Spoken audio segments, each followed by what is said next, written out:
We at the DIA, baby.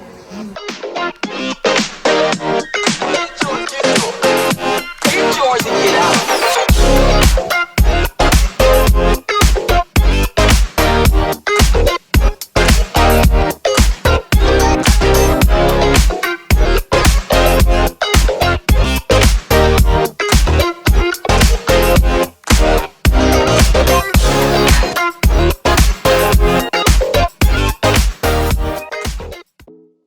The Detroit Institute of Art was founded in 1885 as the Detroit Museum of Art.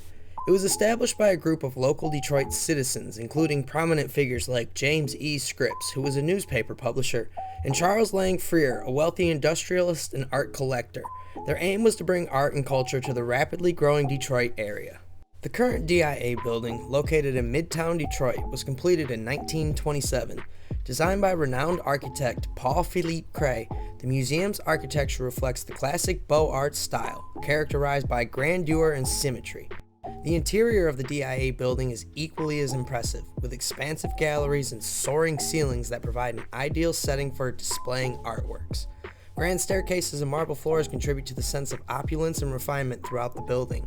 We got to see the Korean art selection as well, and it offers a pretty comprehensive view of Korean artistic traditions spanning thousands of years. We got to see ancient pottery and sculpture to contemporary paintings and ceramics.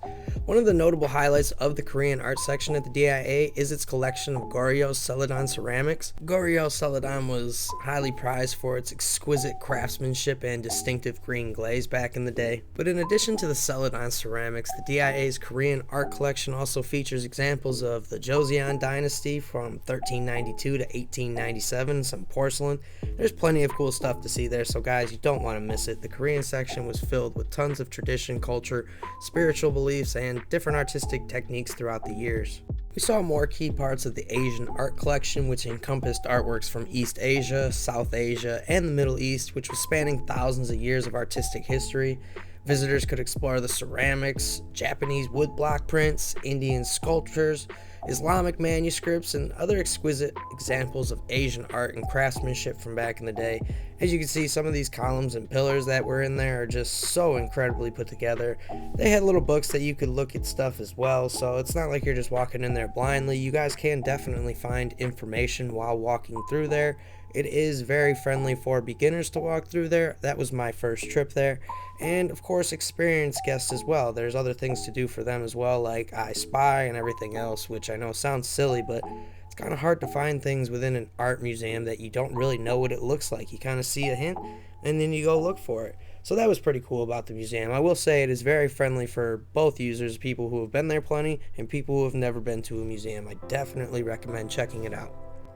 And with a long line of history rooted in excellence of arts and showcasing all of this, the Detroit Institute of Art has spent a great amount of time culminating tons of pieces which cost millions and millions of dollars.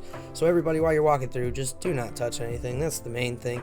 These things are here to look at, offer a rare glimpse in time, and teach us about the past, so just make sure you guys remember that. Of course, one of the coolest things while we were in there was seeing the old scriptures, just old ink back from the 1500s, even older than that. There were tons of different books, Bibles, and another cool feature is if you got the Google phones or, the little Androids or even some of the Apple phones, you can go in there and you can translate what these scripts say. So you can actually read these books of these really old transcripts in there. It gives you kind of an eerie feeling because those books were wrote so long ago, so there's definitely so much history attached to those pages, which is pretty cool when you actually think about it.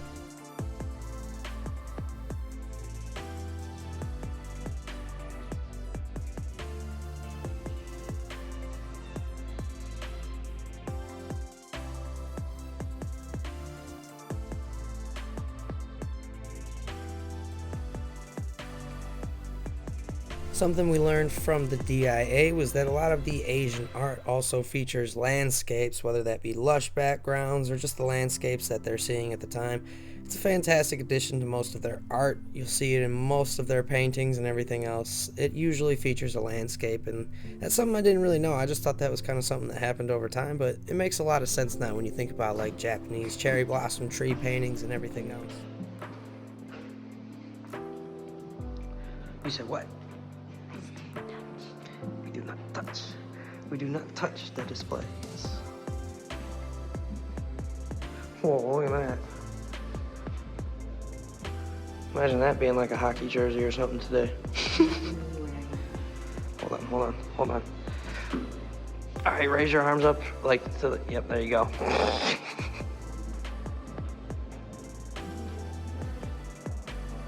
The DIA is known for its extensive collection of very expensive art pieces, but as of January 2022, the most expensive piece at the Detroit Institute of Arts is Madonna and Child by Giovanni Bellini. This painting, created in the late 15th century, is a masterpiece of Italian Renaissance art and is valued at millions of dollars.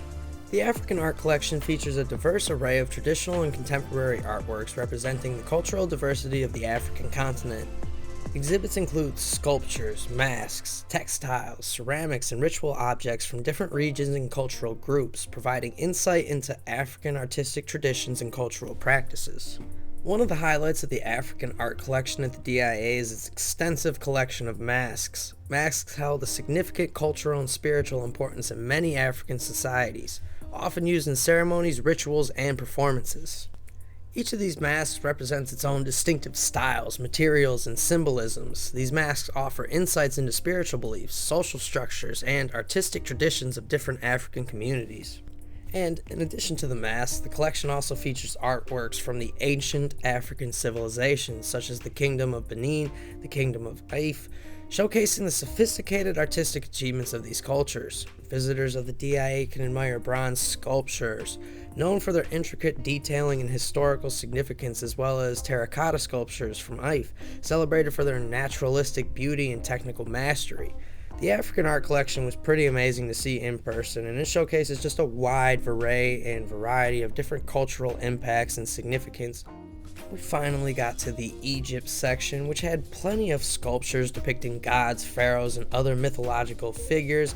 These artworks showcase the mastery of Egyptian artisans in capturing human and divine forms. There was tons of really cool stuff in there, guys, but there was also a more foreboding and eerie feeling.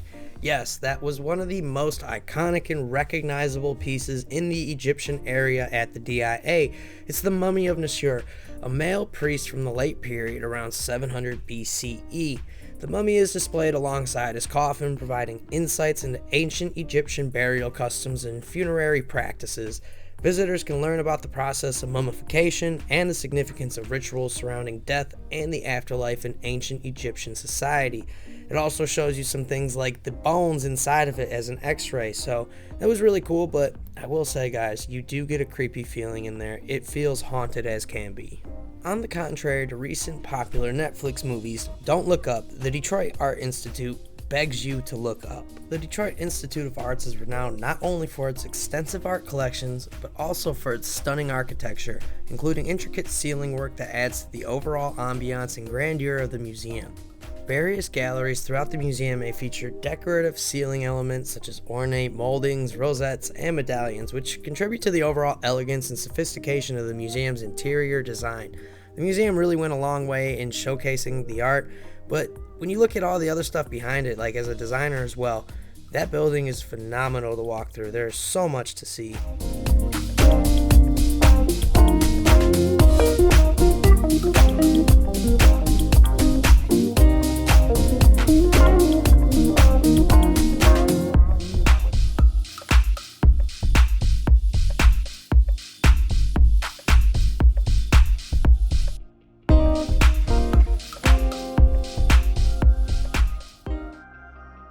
One of the most anticipated sections of the Detroit Institute of Arts is always going to be the Diego Rivera murals. One of my grandma's favorites. Whenever she comes down from up north, she has to visit this, so let's go ahead and get into why this is so important. Diego Rivera's monumental fresco cycle, known as the Detroit Industry Murals, is undoubtedly one of the most iconic and significant artworks housed within the Detroit Institute of Arts. Completed between 1932 and 1933, these murals represent a masterpiece of 20th century public art and an art landmark in Rivera's career. Commissioned by Edsel Ford, the murals were created during the Great Depression, a period of economic hardship when Detroit was at the heart of the American automotive industry, making the themes of industry and labor particularly resonant. The murals depict a panoramic narrative of Detroit's industrial landscape, celebrating the city's manufacturing prowess while also addressing social and political themes. Each panel is meticulously detailed, filled with intricate machinery, assembly lines, and workers engaged in various tasks, capturing the complexity and the scale of industrial production. And we got to stroll through a little bit more and check out some of the paintings, and we ran into the Pablo Picasso collections. Yes, Pablo Picasso is renowned for his groundbreaking contributions to modern art, spanning various styles and movements, including Cubism, Surrealism, and Neoclassicism.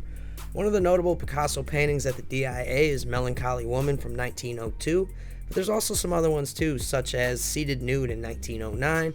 There's plenty of different things that they've done in there.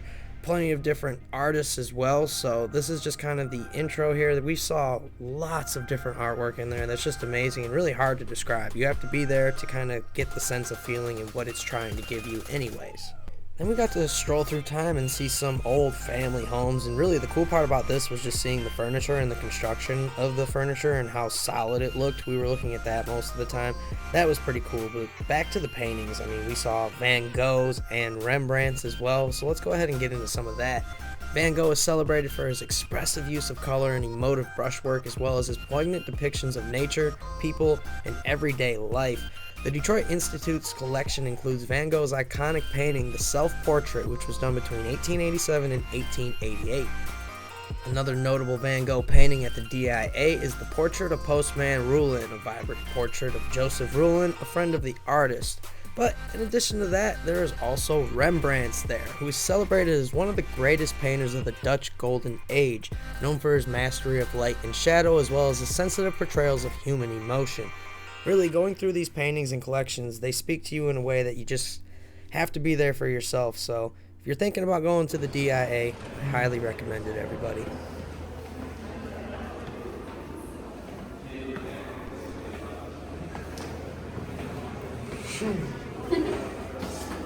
You get busy. Yeah, you do. Go too fast. Some drawings.